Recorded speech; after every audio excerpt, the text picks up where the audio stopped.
అందరికీ నమస్కారం. Welcome to my channel. ఈరోజు మైసూర్ బొండాలు మైదా పిండి ముద్ద అనేది లేకుండా ఎలా చేసుకోవాలో వీడియోలో చూపిస్తున్నాను. ఈ వీడియోని చివరి వరకు స్కిప్ చేయకుండా చూడండి. ముందుగా ఒక కప్ పెరుగు తీసుకోవాలండి. పెరుగు నార్మల్ అయినా పర్లేదు, అలాగే కొంచెం పులిసిన పెరుగైనా పర్లేదు. ఈ పెరుగుని అనేది బాగా చిలికించుకొని తీసుకున్నాను. అలాగే ఒక spoon salt, half spoon soda ఉప్పు అనేది తీసుకోవాలండి. అదే బేకింగ్ సోడా అంటారు, లేదా సోడా ఉప్పు అయినా అంటారు. మైసూర్ బొండాకి సోడా ఉప్పు అనేది కొంచెం ఎక్కువగానే పడుతుంది. అలాగే ఒక స్పూన్ జీలకర్ర అనేది నలిపి ఈ విధంగా యాడ్ చేసుకోవాలి.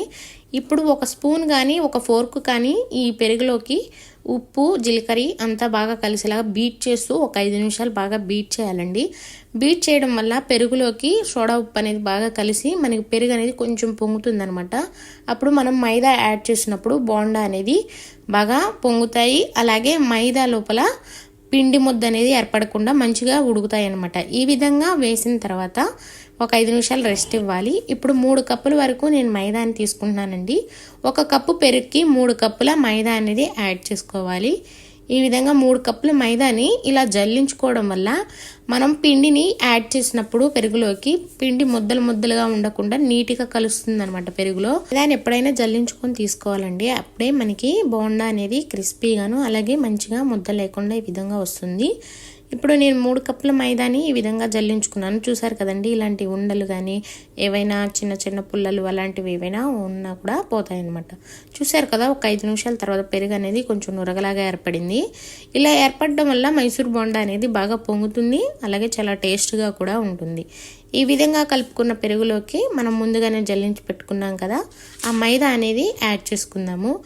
మైదా యాడ్ చేసిన తర్వాత వాటర్ అనేవి ముందుగానే కలపకూడదండి.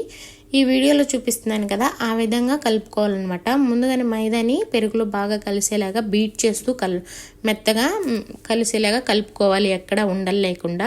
మైదాని పెరుగులో ప్రెస్ చేస్తూ ఈ విధంగా కలుపుకోవాలండి. అప్పుడు వాటర్ అనేవి కొంచెం కొంచెం యాడ్ చేస్తూ మైదా పిండిని కలుపుకుంటే మైసూర్ బోండా చాలా బాగా వస్తుంది, అలాగే పొంగడానికి బాగుంటుంది అనమాట. వాటర్ ఎక్కువైనప్పటికీ బోండా అనేది లూజ్ అయిపోతుంది. ఈ విధంగా మెత్తగా పిండిని మెదుపుకుంటూ అరిచేతులతో ప్రెస్ చేస్తూ కలుపుకోవాలన్నమాట. అప్పుడే మనకి మైదా అనేది ఎక్కడ ఉండలు కట్టకుండా నీట్గా వస్తుంది, చాలా బాగా కలుస్తుంది అనమాట. ఈ విధంగా ప్రెస్ చేస్తూ గట్టిగా నొక్కుతూనే కలపాలి. ఇలా ఒక 10 నిమిషాలు కలిపిన తర్వాత మనం మరొక 10 నిమిషాల వరకు అరిచేతితో బీట్ చేయాలన్నమాట. బీట్ చేయడం వల్ల ఏమవుతుందంటే బాగా ఫ్లఫీగా వస్తాయండి బోండాలు అనేవి, పిండి అనేది లోపల ఏర్పడదనమాట. ఈ విధంగా కలుపుకున్న పిండిని మనం 2 లేదా 3 గంటల వరకు రెస్ట్ ఇవ్వాలి. చూపిస్తున్నాను కదండి, ఈ విధంగా ఇడ్లీ పిండిలాగా బ్యాటర్ని మనం ఇలా బీట్ చేసుకోవాలన్నమాట. ఇలా బీట్ చేసుకోవడం వల్ల బాగా ఉంటాయి అనమాట. ఈ విధంగా బీట్ చేసి ఒక 2 లేదా 3 గంటల వరకు మనం ఈ పిండికి రెస్ట్ ఇవ్వాలి. బీట్ చేసుకున్న తర్వాత మనం మూత పెట్టుకొని ఒక 2-3 గంటలు పక్కన పెట్టుకుందాం అండి.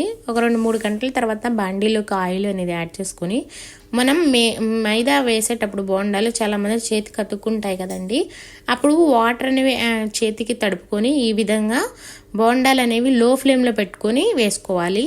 ఎప్పుడైనా మైసూరు బోండా అయినా నార్మల్ బోండా అయినా మనం ఆయిల్ అనేది లో ఫ్లేమ్లో పెట్టుకొని వేయడం వల్ల స్లోగా కాలే కొద్దిగా బోండా అనేది పొంగుతుంది అనమాట. అదే మనం హైలో పెట్టి వేసుకోవడం వల్ల ముందుగానే హీట్ వచ్చేసి బోండా కలర్ అనేది చేంజ్ అవుతుంది, కానీ లోపల ఉండే పిండి అనేది ఉడకదు, అలాగే బోండా అనేది సరిగ్గా పొంగదు అనమాట. ఈ విధంగా బోండాలు అనేది ఒకదాని తర్వాత ఒకటి లో ఫ్లేమ్లో వేసుకున్న తర్వాత ఇప్పుడు అనేది స్టవ్ అనేది అడ్జస్ట్ చేసుకోవాలన్నమాట.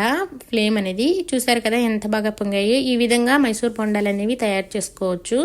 ఎంతో సింపుల్గాను టేస్టీగా మైసూర్ బోండాని ఈ విధంగా తయారు చేసుకోవచ్చు అండి. చాలా టేస్ట్గా ఉంటాయి, అలాగే లోపల పిండి అనేది ఏర్పడకుండా వస్తాయి అన్నమాట. మీకు మాత్రం ఈ వీడియో నచ్చినట్టయితే తప్పకుండా లైక్ చేసి సబ్స్క్రైబ్ చేసుకోండి. నా ఛానల్ నేమ్ వచ్చి కుకింగ్ టేస్టీ రెసిపీ ఛానల్ అండి. మీరు కూడా ట్రై చేసి ఎలా వచ్చిందో కామెంట్ రూపంలో తెలపండి. ఎంతో సింపుల్గా టేస్టీగా మైసూర్ బోండా ఈ విధంగా తయారు చేసుకోండి.